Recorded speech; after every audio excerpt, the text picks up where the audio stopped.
beginning of our womb gallery in Oklahoma City.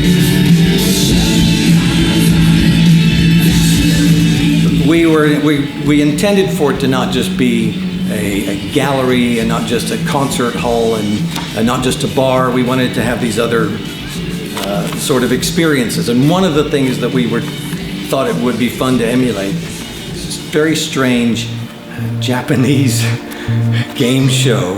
From what I can tell is the 6 or 7 people had their heads sticking at the top of this little holes in it, their heads sticking through some baloney strapped to their foreheads. And you throw a very hungry, angry kimono dragon, I'm serious, he runs around trying to grab the baloney or something off the heads of the contestants.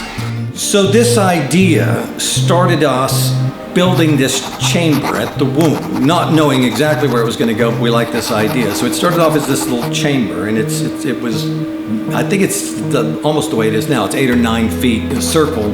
We built a little table in there where you could stick your head through, and we thought, well, there'd be 5 or 6 people sitting in there with this, sticking their heads through. And I think we quickly thought, well, having a dragon in there eating people, that's not really going to work. No one is really going to want to do that. And so for a moment, we had it just for a night or two where there would be a dancer in there, and the woman would dance, and we'd play music, and people would stick their heads through it, and it got kind of smelly, and it was sort of uncomfortable with.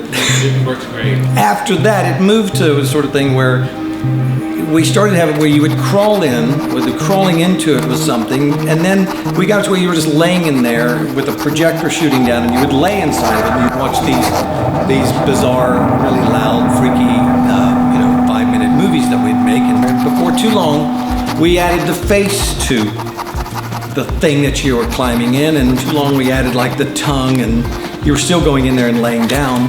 But it was still like a projection. It was still like a screen or something that you were all looking up at.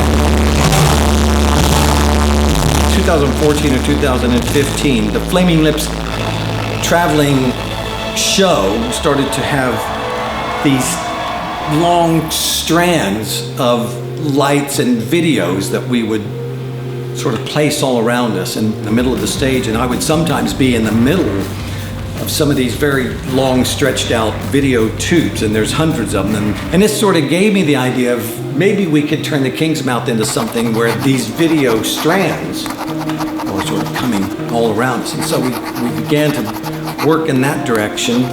And little by little, this 3-dimensional sort of story, this hovering stuff inside of it really started to be fascinating.